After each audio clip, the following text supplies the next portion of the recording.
Assalamualaikum warahmatullahi wabarakatuh. Izin memperkenalkan diri, nama saya Zahra Zaira Alvira dengan NPM 23111000358 dari Fakultas Tarbiyah dan Keguruan, Prodi Pendidikan Guru Madrasah Ibtidaiyah semester 1 dari kelas I. Saya membuat video ini untuk memenuhi salah satu tugas UAS mata kuliah Bahasa Indonesia dengan dosen pengampu Ibu Fitri Anggraini MPD.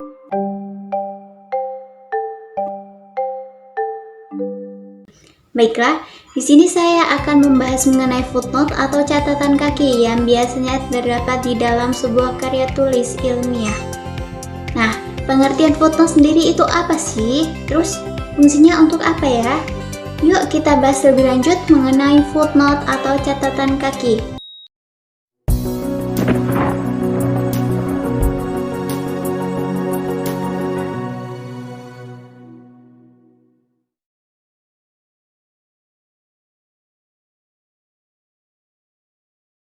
Jadi, pengertian footnote atau catatan kaki sendiri adalah berbagai jenis keterangan tambahan dari bagian-bagian naskah tulisan ilmiah yang diletakkan di kaki halaman, yang diletakkan di bawah, dan juga keterangan tersebut ditulis di akhir tulisan atau bab. Kemudian, pengertian catatan kaki menurut Prof. Dr. Gorshi Keraf dalam bukunya Komposisi terbitan Nusa Indah, catatan kaki adalah keterangan-keterangan atas teks karangan yang ditempatkan pada kaki halaman karangan yang bersangkutan. Kemudian, dalam menulis buku adanya catatan kaki bukanlah semata-mata untuk dimaksudkan menunjukkan sumber tempat terdapatnya sebuah kutipan, tapi bisa dipergunakan untuk memberi keterangan-keterangan lain dalam teks.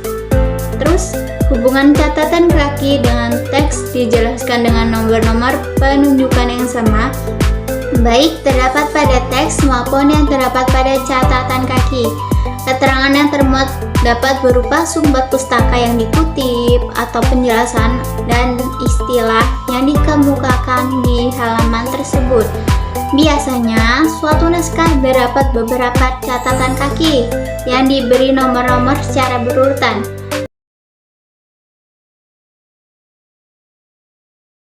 Kemudian, ada fungsi dari catatan kaki atau footnote adalah yang pertama untuk menunjukkan atau menguatkan pembuktian semua pernyataan dan keterangan tentang sesuatu yang harus dikuatkan atau penjelasannya. Kemudian yang kedua, untuk menunjukkan adanya peminjaman atau pengambilan dari bahan yang digunakan. Sedangkan untuk fakta-fakta yang bersifat umum, tidak perlu diberi footnote. Yang ketiga, untuk memperluas diskusi suatu masalah tertentu di luar konteks dan teks.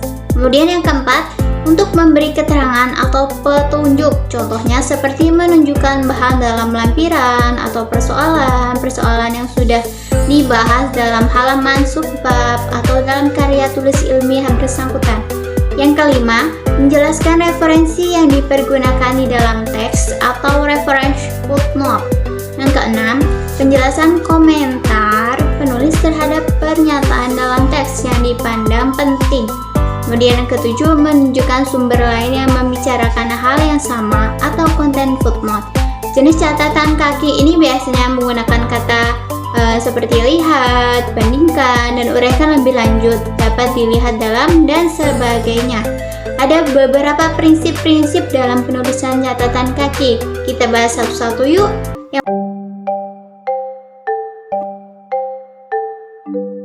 Yang pertama, biasanya dipisahkan dari teks sebelumnya dengan jarak 2 spasi dengan menggunakan garis sepanjang 15 fase dari margin kiri.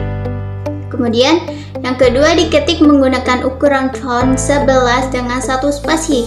Yang ketiga, penomoran dengan angka Arab itu dimulai dari margin kiri setelah karakter ketujuh sebagaimana awal paragraf. Bagian selanjutnya ditulis sejajar dengan margin kiri. Kemudian yang keempat, nomor dan teks catatan kaki tidak dipisahkan dengan spasi. Yang kelima, penomoran catatan kaki dimulai dari diurutkan per bab. Setiap berganti bab, catatan kaki selalu dimulai dengan nomor 1. Kemudian yang keenam, Penempatan catatan kaki tidak boleh melampaui margin bawah. Jadi tulisan catatan kaki itu paling akhir pada suatu halaman berjarak 3 cm dari sisi kertas terbawah. Kemudian yang terakhir, ada nama pengarang ditulis sesuai dengan aslinya atau tidak mendahulukan nama belakang. Segenap gelar akademik yang berada di depan dan di belakang nama seseorang tuh tidak perlu dicantumkan dalam catatan kaki.